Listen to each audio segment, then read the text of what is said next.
नमस्कार, मैं हूं आदित्य ओझा और आज हमारे साथ इंटरव्यू में हैं एक बहुत ही ज़बरदस्त प्रोफेसर जिनका नाम है मचिंद्र चाटे सर। जी हाँ, इन्होंने एक बहुत ही ज़बरदस्त फिल्म बनाई है जिसका नाम है मातृदेवो भव। इस फिल्म का प्रोडक्शन और डायरेक्शन दोनों ही खुद किया है। तो वेलकम करते हैं शो पे। नमस्ते सर। नमस्ते। जो फिल्म का टाइटल है मातृदेवो भव, ऑफ कोर्स फिल्म एक माँ के बारे में है और माँ अपने आप में एक ऐसा शब्द है जो कि बहुत सारी फीलिंग्स का समागम है उसमें। आप ममता, प्यार, त्याग, बलिदान और मुझे लगता है और पता नहीं कितने सारे शब्द उस शब्द में समा जाते हैं। माँ जो होती है, मुझे लगता है एक इंसान का अस्तित्व जो होता है वो माँ से होता है। ज़िंदगी की शुरुआत माँ से होती है। हमारे लाइफ की जो सबसे पहली दोस्त होती है वो माँ होती है। हमारी ज़िंदगी की जो सबसे पहली गुरु होती है वो माँ होती है।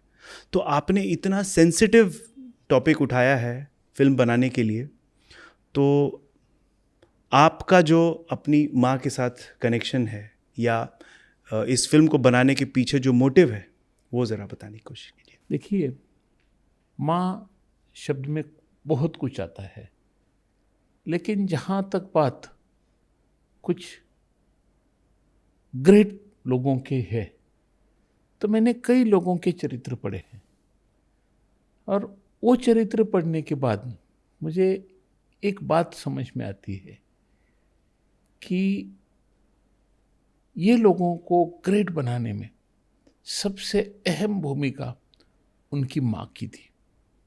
अगर माँ नहीं होती तो थॉमस अल्वा एडिसन नहीं होते, क्योंकि थॉमस अल्वा एडिसन को किसी ने बनाया होगा, माँ ने बनाया है। बिल्कुल। अगर मैंने शिवाजी महाराज का इतिहास पढ़ा है, अगर जीजाबाई नहीं होती तो शिवाजी भी नहीं होते। सही बात। शिवाजी जो बना है वो अपनी माँ से बना है। और आगे भी जो ये पुरानी बातें हैं ये आगे भी होगी, यही होगा। अगर यशोदा नहीं होती तो श्री कृष्ण भी नहीं बनते। हालांकि यशोदा तो माँ नहीं थी श्री कृष्ण की, सिर्फ उन्होंने पाला था, लेकिन वो उनकी माँ बन गई। दुनिया में जो कुछ सबसे ज्यादा निर्माण की ताकत कोई रखता है तो माँ रखती है। और इसीलिए आज की जनरेशन को, आज की पीढ़ी को, मेरे पास एक कहानी थी। ये कहानी के बारे में पहले थोड़ा बोल दूं। जी। ये कहानी है अमेरिका की एक औरत की। अच्छा। उसका नाम है लुसाइल फ्रे। लुसाइल फ्रे एक अमेरिका के गांव में रहती थी। उनको 10 बच्चे थे। 1952 की बात है। उनको 10 बच्चे थे। पति शराबी था और 1952 में हॉस्पिटल में जब वो कुछ चेक करने गई खुद को, तो बताया गया कि तुम्हें कैंसर है और तुम्हारे जीवन में सिर्फ कुछ वक्त बचा हुआ है। तो उसने सोचा कि मेरा पति तो ये बच्चों को नहीं संभाल पाएगा, मैं जीते जी इन सब बच्चों को गोद दे दूं। फॉस्टर फैमिली इन सब के लिए। तो इनकी जो ये कहानी थी, खैर जैसा डॉक्टर ने बताया वैसा कुछ महीनों के बाद उसकी डेथ भी हो गई। लेकिन उन्होंने जो मरने से पहले 10 बच्चों को अच्छे घरों में गोद देने का निर्णय, इसके ऊपर एक किताब बनी। और ये किताब के ऊपर एक फिल्म बनी, टेलीफिल्म बनी। इस टेलीफिल्म का नाम था who will love my children. और ये फिल्म में एन मार्गारेट ने वो माँ का रोल किया था। इस कहानी के ऊपर, खैर ये कहानी तो लगी टीवी चैनल पे, तो वो 10 में से 6 बच्चे मौजूद थे वो फिल्म देखते वक्त। और फिल्म होने के बाद जो डिस्कशन हुआ उसमें वो 6 बच्चों ने अपना अनुभव बताया था कि उनकी जिंदगी कैसे गुजरी। ये कहानी के ऊपर कई फिल्में बनी। हिंदी में भी एक फिल्म बनी थी जिसमें अनुपम खेर और राखी ने काम किया था। फिल्म का नाम था मेरे बाद। लेकिन वो फिल्म पहले ही दिन उतर गई। फिल्म हालांकि खराब नहीं थी, फिल्म बहुत अच्छी थी। कई भाषाओं में फिल्म बनी, लेकिन मलयालम भाषा में एक ऑथर थे डेनिस जोसेफ, और डेनिस जोसेफ ने 10 बच्चों की संख्या कम की 4, और एक कहानी लिखी कि उनको लगे कि ये एक स्टोरी है, स्क्रीन के लिए एक अच्छी स्टोरी स्क्रीन राइटिंग करके बनाया गया। और ये फिल्म मलयालम में बहुत चली। ये फिल्म का नाम था आकाशदूतु। और आकाशदूतु के स्टोरी के ऊपर वहाँ मलयालम में एक टीवी सीरियल भी चली, और ये टीवी सीरियल के भी 500 एपिसोड हो गए। इसी स्टोरी के ऊपर कन्नड़ भाषा में एक फिल्म बनी, उसका नाम था करोलिना कागू। ये फिल्म भी बहुत चली। इसी के ऊपर तेलुगु में एक फिल्म बनी मातृदेवो भव, और ये फिल्म भी बहुत चली। ये फिल्म में और मलयालम फिल्म में माधवी ने मेन रोल किया था। दोनों फिल्मों में। तेलुगु में जो फिल्म बनी थी, यही फिल्म तमिल में भी डब हुई और वहाँ भी बहुत चली।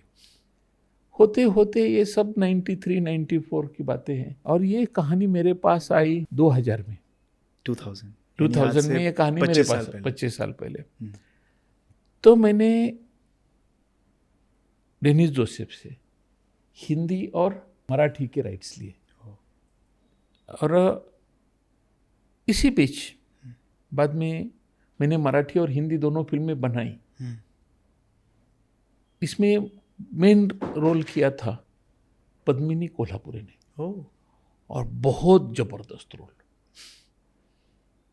2001 में मैंने मराठी रिलीज की, और उस मराठी में मेरी बेटी भारती चाटे और बेटा अविनाश चाटे, इन्होंने 2 बच्चों का रोल किया था। और फिर आगे ये हिंदी कहानी में मेरे दूसरे कामों में इतना बिजी रहा कि रिलीज करने को वक्त ही नहीं मिला, और फिल्म पड़ी रही। और जब मैंने सोचा कि ये मुझे हिंदी फिल्म रिलीज करनी चाहिए थी, लेकिन ऐसा सोचा बहुत वक्त बीता है। 25 साल के बाद फिल्म रिलीज करने में कोई मज़ा तो है नहीं। हाँ, उस वक्त की मेकिंग, उस वक्त की टेकिंग सब अलग हो गई। उसमें लक्ष्मीकांत बेर्डे वगैरह थे, तो सारी दुनिया को मालूम है आज तो हयात नहीं है। तो मैं बोला लोगों को ऐसा लगेगा कि स्टेल हो गई है फिल्म, इसीलिए मैंने वो फिल्म बाजू रखी और ये कहानी के ऊपर और काम किया, और ऐसा सोचा कि ये जो माँ है इसका नाम गंगा रखा जाए। क्या बात है। और ऐसी गंगा ढूंढी जाए कि जो गंगा देश के लोगों को अपनी लगे, और उसकी कहानी मैं मेरे स्टाइल से लोगों को बताऊं। तो इस हिसाब से ये फिल्म मातृदेवो भव बनी है। तो आप महाराष्ट्र से बिलोंग करते हैं। हाँ। मराठी फिल्म बनाना समझ में, ऑफ कोर्स क्योंकि आपकी मातृभाषा है, तो भोजपुरी फिल्म बनाने की सोच कहाँ से आई? ये देखो, भोजपुरी भाषा के बारे में मेरा कोई बहुत बड़ा लगाव था ऐसी बात नहीं है, लेकिन ये फिल्म मुझे पूरे देश के लोगों को दिखानी थी। मैं जब स्टडी कर रहा था इंडियन फिल्म इंडस्ट्री की, तो मेरी समझ में नहीं आया कि इंडिया में सबसे ज़्यादा बिजनेस हिंदी फिल्म का होता है। ऐसा मानते हैं, लेकिन सच्चाई नहीं है। आजकल तेलुगु फिल्म का भी धंधा हिंदी से ज़्यादा हो रहा है, और धीरे धीरे तमिल का भी धंधा ज़्यादा हो जाएगा। हो ही रहा है, क्योंकि हिंदी फिल्में आज एक तरह से भटक गई है। लेकिन हिंदी फिल्म है, और जहाँ हिंदी भाषा मूलतः विकसित हुई है, वहाँ उत्तर प्रदेश और बिहार में हिंदी चलती नहीं है। आज उत्तर प्रदेश हो या बिहार हो, उनका पॉपुलेशन 40 करोड़ है। बिल्कुल 40 करोड़ पॉपुलेशन, यानी 20 ऑस्ट्रेलिया हो गए। 6 से ज़्यादा इंग्लैंड हो गए, कई फ्रांस हो गए। और वहाँ हिंदी फिल्म दिल्ली इतना भी बिजनेस नहीं कर पाती है। मुंबई इतना भी बिजनेस नहीं कर पाती है। तो मैं सोच रहा था कि मुझे फिल्म बिहार और उत्तर प्रदेश के लोगों को दिखानी, इवन झारखंड और उत्तरांचल, क्योंकि ये कहानी साउथ की 4 भाषाओं में और मराठी में लोगों ने देखी है, हिंदी में नहीं चली, तो कौन सी भाषा में बनाऊं, ये एक चर्चा चल रही थी। और दूसरा, गंगा के रूप में किसे लिया जाए, ये अगला ही सवाल था कि... और गंगा के हिसाब से फिर मुझे लगा कि कौन सी भाषा में फिल्म बनाना है। ये खैर जो एक्ट्रेस फाइनल होगी उसके हिसाब से डिसाइड करेंगे। ओके, तो आम्रपाली जी का चयन कैसे हुआ? हाँ, तो हुआ ये कि मैं काफ़ी एक्ट्रेसेस का हिस्ट्री पढ़ रहा था और इसमें मुझे पता चला कि गंगा के रोल में आम्रपाली बहुत सही चॉइस है, अभिनेत्री हो सकती है। कास्टिंग परफेक्ट, कास्टिंग जबरदस्त कास्टिंग हो सकती है। और मुझे लगा भी ये रोल नई लड़कियां तो करना नहीं चाहेगी, क्योंकि हाँ मराठी में हमारा वो एक्सपीरियंस था कि हमको बहुत तकलीफ हुई थी। अच्छा, क्योंकि कोई लड़की को पूछा, वो भले 40 साल की होगी, 4 बच्चों की माँ मैं नहीं करूँगी, 4 बच्चे की माँ मैं नहीं करूँगी। खैर उस वक्त पद्मिनी ने रोल एक्सेप्ट भी किया और काम भी बहुत अच्छा किया। पद्मिनी जी की तारीफ तो होनी चाहिए जो मराठी में उन्होंने किया, ग्रेट एक्टर, क्योंकि ये फिल्म मराठी भाषा में कितनी चली, इसका अगर इतिहास निकाला जाए तो वो फिल्म उस वक्त के जितनी हिंदी फिल्में थी उनसे ज़्यादा चली थी।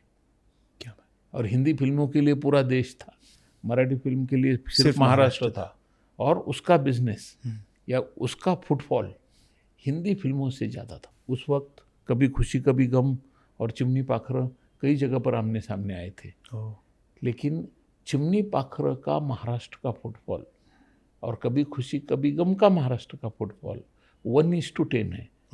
मतलब एक लोग आदमी ने कभी खुशी कभी गम देखी होगी तो 10 लोगों ने चिमनी पाखर देखी थी। क्या बात है, 1:10 इतना डिफरेंस है।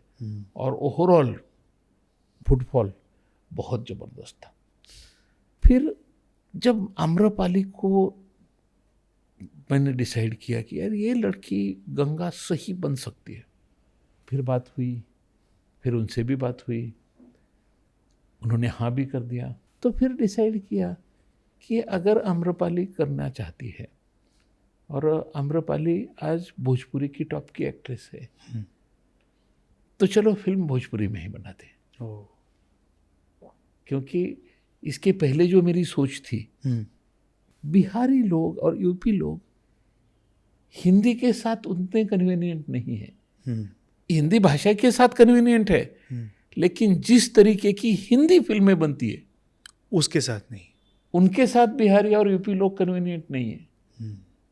तो मैं बोला चलो एक एक्सपेरिमेंट किया जाए कि भोजपुरी में फिल्म बनाते हैं। शायद यूपी बिहार के लोग भोजपुरी के साथ कन्वीनियंट हो, बिल्कुल होंगे। और इस तरह से ये फिल्म भोजपुरी में बनना फाइनल हुआ। हाँ, फिल्म भोजपुरी में बनी जरूर है। पिक्चर प्रदर्शित होने के बाद ये फिल्म हिंदुस्तान की सभी भाषाओं में डब होगी। और कितनी भाषाओं में डब करने का इसका प्लान है? करीबन 20 भाषाएं जो हिंदुस्तान की भाषाएं हैं, सब भाषा, जो भाषा 25 लाख से ज़्यादा लोग बोलते हो उन सब भाषाओं में ये फिल्म डब होगी। क्या बात है।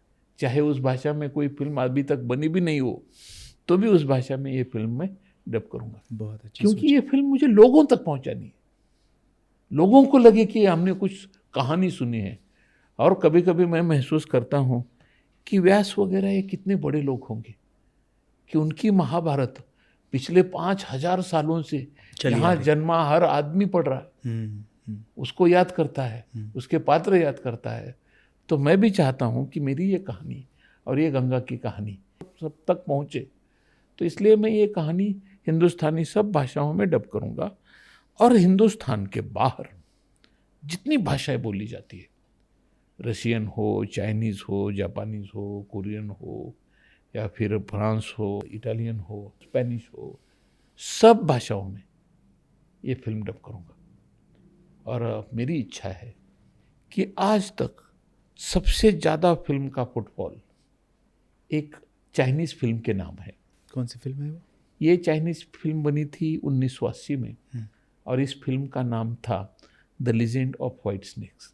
The legend of white the legends of white snake. और ये फिल्म चाइना में बेहद चली थी, खूब चली थी 1980 में। और ये फिल्म को 70 करोड़ फुटफॉल आया था। ये फुटफॉल उसके पहले भी किसी फिल्म को आया नहीं और उसके बाद भी किसी फिल्म को आया नहीं। हाँ, मतलब इंडिया की जो बेस्ट फिल्म होगी उस फिल्म का मुझे लगता है 7 से 8 करोड़ लोगों का फुटफॉल हुआ होगा। तो ये बहुत बड़ा डिफरेंस है चाइनीज़ और इंडियन फिल्म में। बराबर है। अभी एक बार आमिर खान ने सवाल भी पूछा था कि भाई इतना 150 करोड़ लोगों का हमारा देश है, स्क्रीन ही नहीं है और हमारी टॉप की फिल्में मैक्सिमम 2% फुटफॉल लाती है। 3 से 5%। Yes, 2% maximum superhit film 2% footfall लाती है। तो 98% लोग कहाँ हैं? तो ये एक प्रश्न था। मैंने ये प्रश्न के बारे में सोचा और मेरी इच्छा है कि मेरी फिल्म उन 98% में से कम 65-70% लोग देखें। बिल्कुल देखेंगे। और दूसरी बात कि the legends of white snake का जो हाईएस्ट फुटफॉल का रिकॉर्ड है, ये रिकॉर्ड मातृदेवो भव नाम की फिल्म पे आए। बिल्कुल करेगी और हमारी शुभकामनाएं आपके साथ हैं। इस फिल्म में जब आप आम्रपाली जी को कास्ट कर रहे थे तो आपने बताया कि बहुत डिफ़िकल्ट होता है किसी एक्ट्रेस को कन्विंस करना कि आप हीरोइन होते हुए फिल्म में 4 बच्चों की माँ प्रेजेंट होने वाले हो। तो जब आम्रपाली जी को आप ये रोल ऑफर कर रहे थे तो आपको दिक्कतें आई होंगी या कैसा रहा उनका? हुआ ये था कि आम्रपाली के घर में सबने ये फिल्म देखी हुई थी मराठी की जो मैंने निकाली थी। और सबने उनको एक बात बताई कि ये फिल्म चलने वाली है और तुम इसमें चाटे सर को पूरा कोऑपरेट करो। उनके पिताजी ने बताया, उनकी माँ ने बताया, घर वालों ने सबने बताया कि ये फिल्म बहुत ज़बरदस्त है।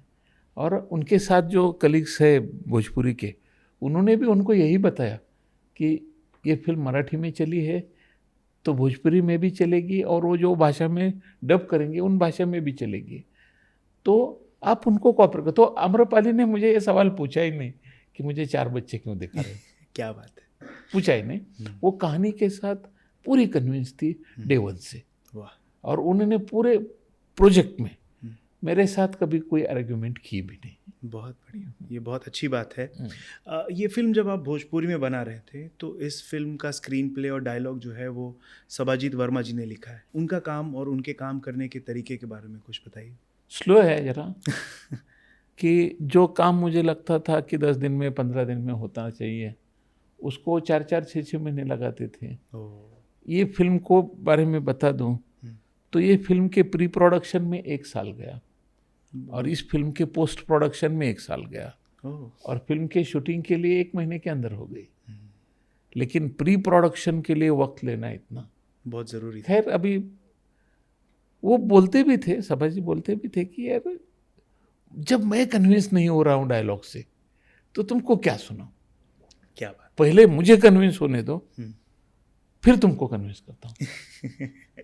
और अच्छी फिल्म बनने में वक्त तो लगता ही है। ये एक्चुअली में क्रिएटिव काम है और क्रिएटिव काम को किसी टाइम बाउंड में नहीं कर सकते कि 1 घंटे में हो जाएगा। और होता ये है कि जब ये फिल्म के बारे में इमेजिनेशन भी करते हैं तो आंखों से आंसू बहना शुरू हो जाता है। टॉपिक ही इतना सेंसिटिव है। टॉपिक भी इतना सेंसिटिव है। बहुत बार जब मेरा ग्रैंडसन भारती का बेटा और भारती के बेटे, भारती ने ये फिल्म में काम किया था मराठी में और उनके बेटे कास्ट हो गए भोजपुरी भाषा।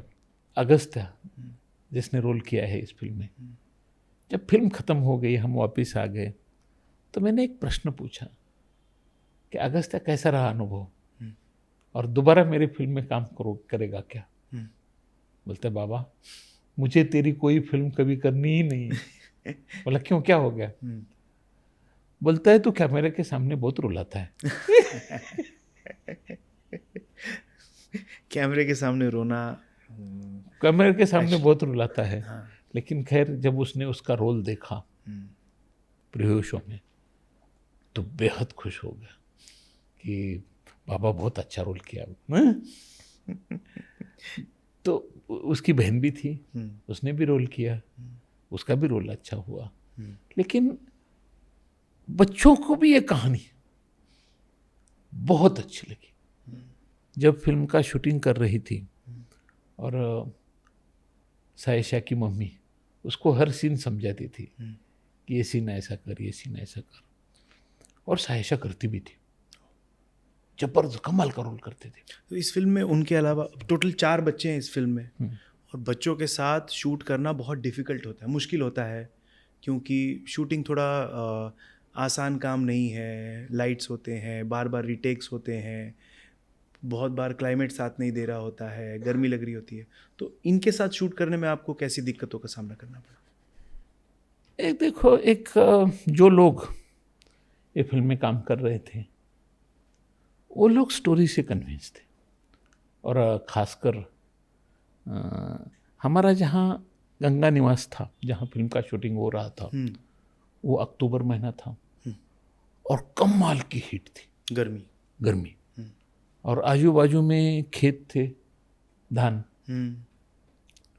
में 1 फुट पानी है, लेकिन बाहर कमाल की गर्मी। और घर के पास नज़दीक वैनिटी रखने की सुविधा नहीं थी, घर तक वैनिटी जा ही नहीं पाती थी, रास्ते पर। तो वैनिटी और घर में करीबन 200 मीटर का डिस्टेंस था। तो हर सीन के बाद वैनिटी में जाना इतना एडवाइजेबल नहीं था, और गर्मी बहुत होती थी।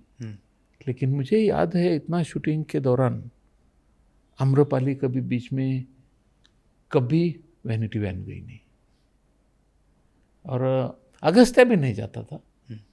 अगस्त्या की तो मस्ती चलती रहती थी, उसको मालूम है कैमरे के सामने जब जाऊंगा तब मैं राजू हूँ, और कैमरे के बाजू में होता हूँ तो मैं अगस्त्या हूँ। क्या बात है, इतना मैच्योरिटी था उसका, और कोऑपरेट करते थे। लेकिन एक बात है, अगस्त्या का जिस दिन मूड हुआ कि अब नहीं शूट करना है, वो खुद ही बोल देता था पैकअप। अरे पैकअप, अब शूटिंग नहीं होगा, अभी जाओ अपना हमने। तो पैकअप हो जाता था या आप और अदर एक्टर्स के साथ शूट कर लेते थे? नहीं, पैकअप ही करना पड़ता, जो बच्चों के ही काम था। मेन बच्चों का ही काम था। इस कारण कम से कम एक 5-6 बाजू के एक्ट्रेस रहते हैं, साइड एक्टर्स होते हैं, उन लोगों का 1 दिन का काम 2 दिन पे, 2 दिन का काम 3 दिन पे, ऐसा भी हुआ।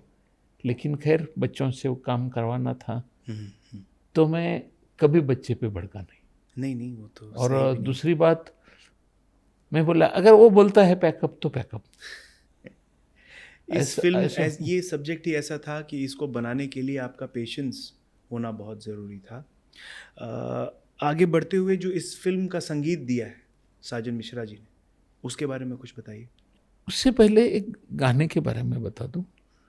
ये फिल्म के गाने जब लिखे गए थे, खैर मुझे भोजपुरी इतना तो आता नहीं था, लेकिन समझ लेता था।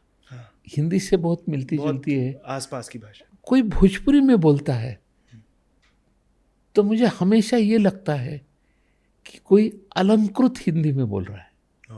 भोजपुरी हिंदी की बड़ी मीठी भाषा है। क्या बात है। जैसे जैसे मैं जो भी सुनता था या कोई सेंटेंस भी सुनता हूँ, अभी मैं घर में भी काम करने वाले बहुत भोजपुरी बच्चे होते हैं, ये कभी कभी कोई भोजपुरी सेंटेंस सुनते हैं तो मुझे वो सेंटेंसेस बड़े अच्छे लगते हैं। जब डायलॉग सुने मैंने, मुझे बहुत बेहद अच्छे लगे। मैं बोला यार ये हिंदी के ऊपर है कहीं ना कहीं। जो देसी भाषा है, ज़मीन से जुड़ी हुई भाषा है, और मुझे लगता है भाषा से ज़्यादा ज़रूरी है कि जो लोग यहाँ पे बोलते हैं वो दिल से बोलते हैं। कोई भी भाषा, मराठी भाषा ही अगर हम दिल से बोले तो बहुत मीठी लगती है। मीठी भाषा है, बहुत मीठी लगती है, लेकिन वो इमोशनली बोलना बहुत ज़रूरी होता है। इस फिल्म के गानों के बारे में आप बता रहे थे कि लिरिक्स तो जब गाने सुन रहे थे और जब सबा ने मुझे एक लाइन सुनाया, वो तो पूरी भोजपुरी थी, मेरे समझ में नहीं आई, लेकिन आगे जब बताया कि पिया की चरनिया में बाटे चारों धाम, क्या बात है, सखीरे मोरा सैया लागे मधुबन के घनश्याम, सखीरे मोरा सैया लागे जैसे अवध के राम। क्या बात है। ये गाना सुन के मैं बोला यार सभा तूने तो 3 लाइन में पूरी भारतीय संस्कृति की बात कही थी। क्या बात है। बहुत अच्छा काम किया। वो जो वो बोल रहे थे ना कि वक्त लगेगा, जब तक मिलेगा नहीं तब तक मैं कैसे, वो वक्त यही सोच रहे थे मुझे लगता है। और एक देखो मुझे ये 3 लाइन्स जो मैंने अभी बताई आपको, ये 3 लाइन्स इस फिल्म का आत्मा है। भारतीय संस्कृति इन 3 लाइन्स में आ जाती है। सखीरे मोरा सैया लागे मधुबन। हाँ, और उनके जो पैरों कुछ में जो है जो चार कुछ धाम है। आज हो रहा है कि जो औरत अपने पति में भगवान श्री कृष्ण और भगवान राम देखती हो, वो औरत भारत की सही पुत्री है। क्या बात है। वो जो घर बनाएगी, वो जो नई जनरेशन आएगी, वहाँ वाकई एक दुनिया बदलने वाली ताकत रखने वाले नए लोग इस जन्म पे धरती पे आएंगे। ऐसी माँ बच्चों को क्या बनाएगी। क्या बात है। बहुत जो अच्छी अपने सोच। पति में घनश्याम देखती हो, राम देखती हो। और हमारा शूटिंग अयोध्या के पास ही हो रहा था, तो मैं बहुत बार ये सोचता था कि ये प्रभु राम की इच्छा है या भगवान की इच्छा है कि हमारे पास आके शूटिंग करो। और जब शूटिंग चल रही थी तो मुझे बहुत बार ऐसा लगता था कि शायद प्रभु राम भगवान श्री कृष्ण फिल्म का शूटिंग देख रहे हैं, करवा रहे हैं। और जब फिल्म का शूटिंग चल रहा था, छोटा सा गांव था पकड़ी भीजपुर, 96 घर थे खाली, लेकिन शूटिंग देखने कम से कम 200 लोग आते थे। और उसमें 10 पुलिस, 5 जेंट्स, 5 लेडीज सवेरे 9 बजे आके सेट पे बैठते थे। क्या बात है। और रात को जब शूटिंग सब निकल जाते तब पुलिस निकल जाती। तो जब भी कोई सीन होता तो वहाँ पिक्चर देखने वाले लोग इतने भावुक हो जाते और इतना रो लेते कि पूछो मत। तो ये लोगों के आंसुओं ने मुझे एक ताकत दी कि यार ये लोग यही तो फिल्म चाहते हैं, ऐसी ही तो फिल्में चाहते हैं, मातृदेवो भव जैसी ही तो फिल्में चाहते हैं। और बहुत अच्छा लगता था और ये कॉन्फिडेंस आता था कि मैंने भोजपुरी भाषा में फिल्म बनाने का जो डिसीजन लिया वो सही, इसमें कोई गलती नहीं हुई। क्या बात है। और जब बाद में ये फिल्म हिंदी में डब कर रहा था तो मुझे लगा कोई फर्क नहीं पड़ा है। हिंदी में भी तुमको ओरिजिनल फिल्म लगेगी, भोजपुरी में भी ओरिजिनल फिल्म लगेगी, छत्तीसगढ़ी में भी ओरिजिनल फिल्म लगेगी, उड़िया में भी ओरिजिनल फिल्म लगेगी। ये फिल्म बहुत अच्छी शूट हुई है और जो कैमरामैन होते हैं वो फिल्म की आंखें होती हैं। दर्शक जो है उन्हीं के ज़रिए फिल्म को देखते हैं। इस फिल्म का जो छायांकन है या सिनेमेटोग्राफी फिरोज़ खान जी ने किया है। उनके साथ काम करके कैसा लगा आपको? उनका टेक्निकल नॉलेज बहुत ज़बरदस्त है कि सीन कौन सा है और लाइट कैसा रखना है, कैमरा कैसा रखना है। और ये फिल्म में अगस्त्या ने बोल के रखा था कि मैं एक कोई सीन का रिटेक नहीं करूँगा, पहले मुझे समझाओ क्या करना है, मैं करेक्ट करता हूँ, रिटेक की ज़रूरत नहीं पड़नी चाहिए। फिरोज जी बोले 2 कैमरे रखते हैं, एक लॉन्ग शॉट भी होगा और उसी वक्त क्लोज शॉट भी होगा। तो 2 कैमरे पे शूटिंग कंटिन्यूअस चल रही थी। पूरी फिल्म 2 कैमरे पे शूट हुई है और अगस्त्या अपना काम बहुत सही करता था कि अच्छा हुआ उसको रिटेक की रिक्वेस्ट नहीं करनी पड़ी। और फिरोज जी को बच्चों को कैसा ये करना है, टैकल करना है, कन्विंस करना है, उनको क्या क्या बात बतानी है, सब वो कर लेते थे।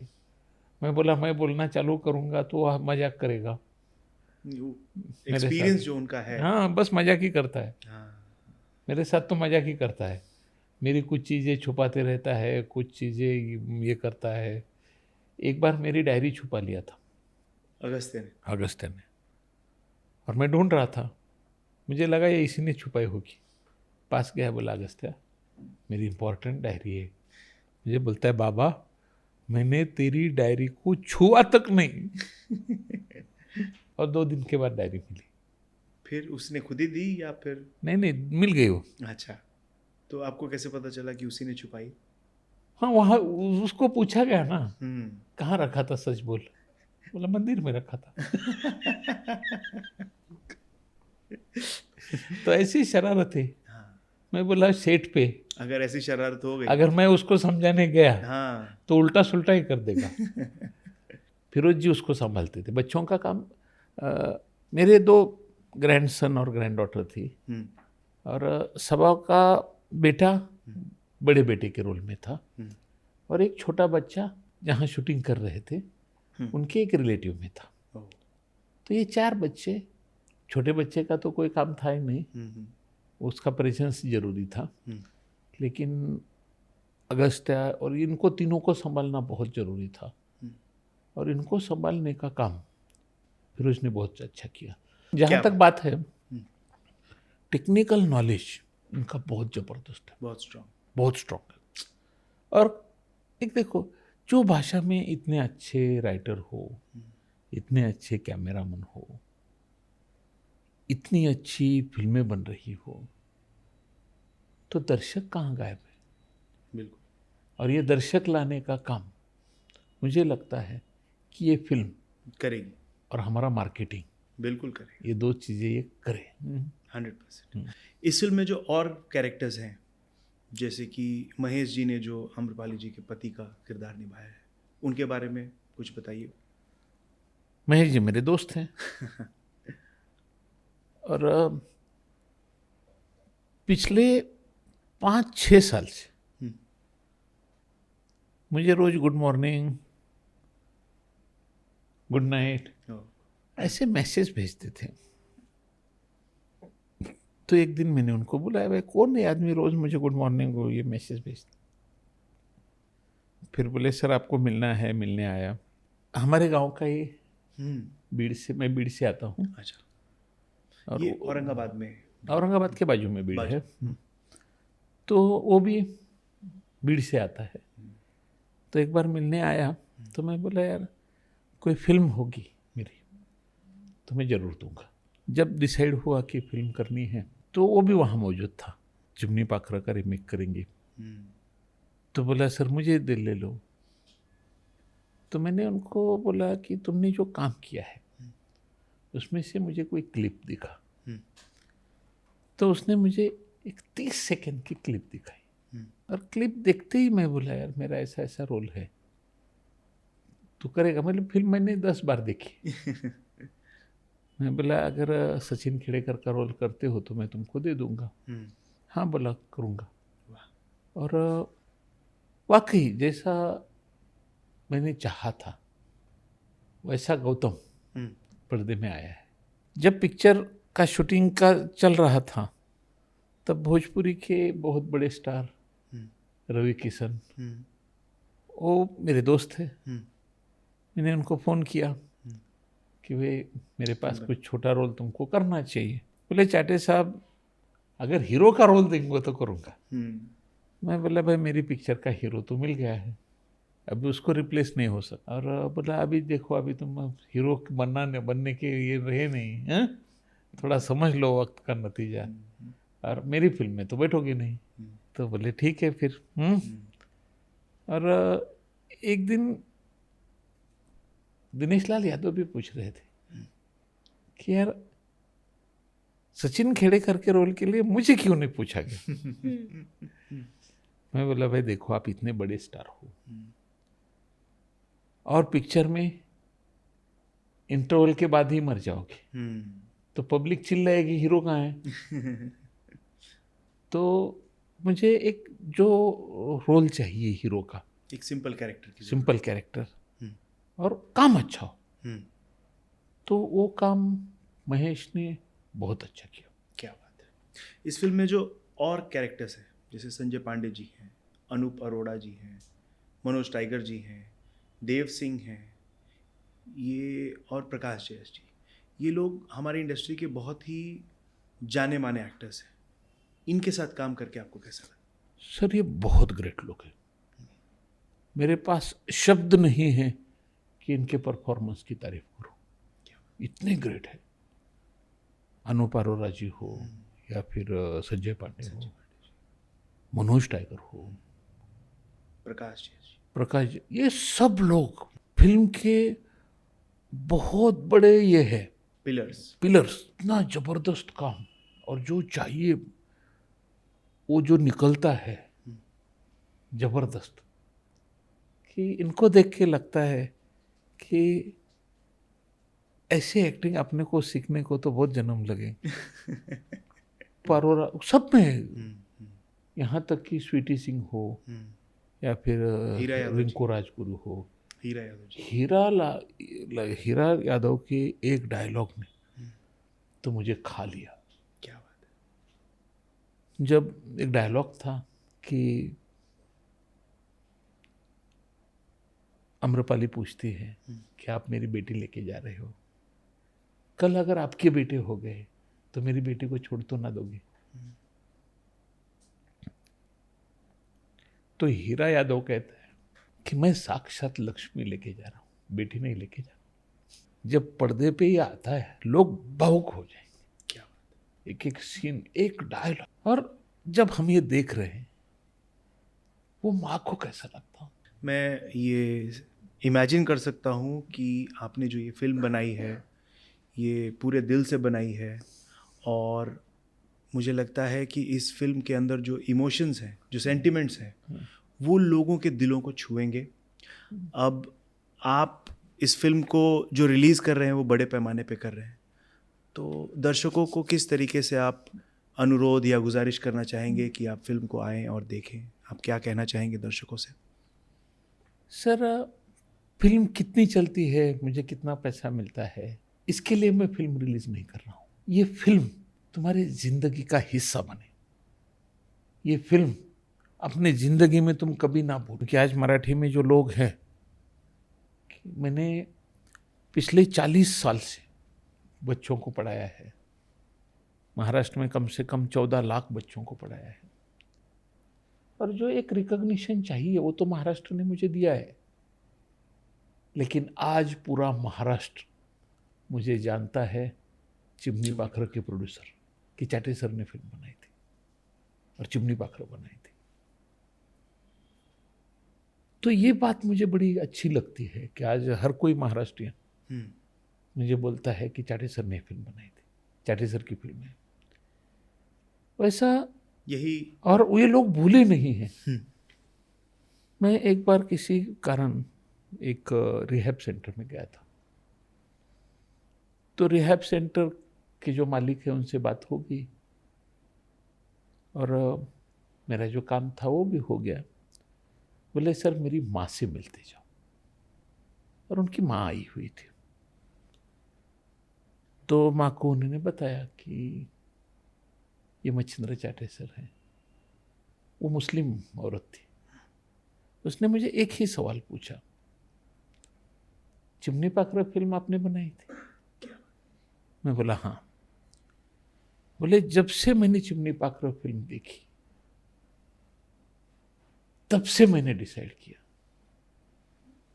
कि जो लोगों के माँ बाप नहीं है, जो बच्चों के, उनके लिए मुझे कुछ तो करना है। क्या बात है। ये, और मैं करती हूँ, एक बहुत बड़ा और आप मैसेज।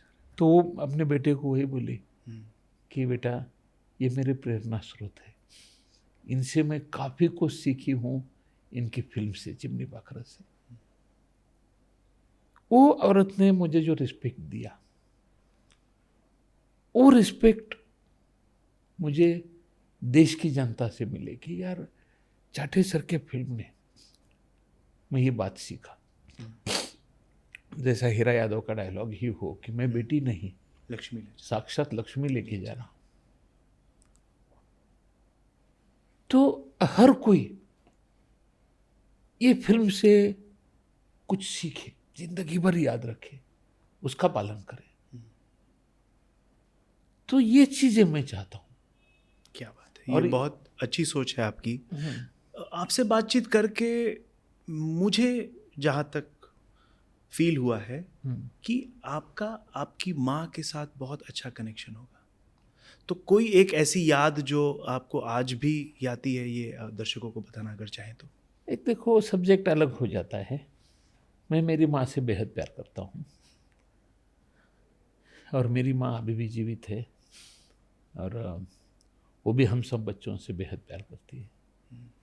मेरी माँ इलिटरेट थी, पढ़ी लिखी नहीं थी, लेकिन उसको वो सब कुछ मालूम है जो बच्चों को सिखाना है, बच्चों की गलतियाँ कैसा ट्रीट करना है।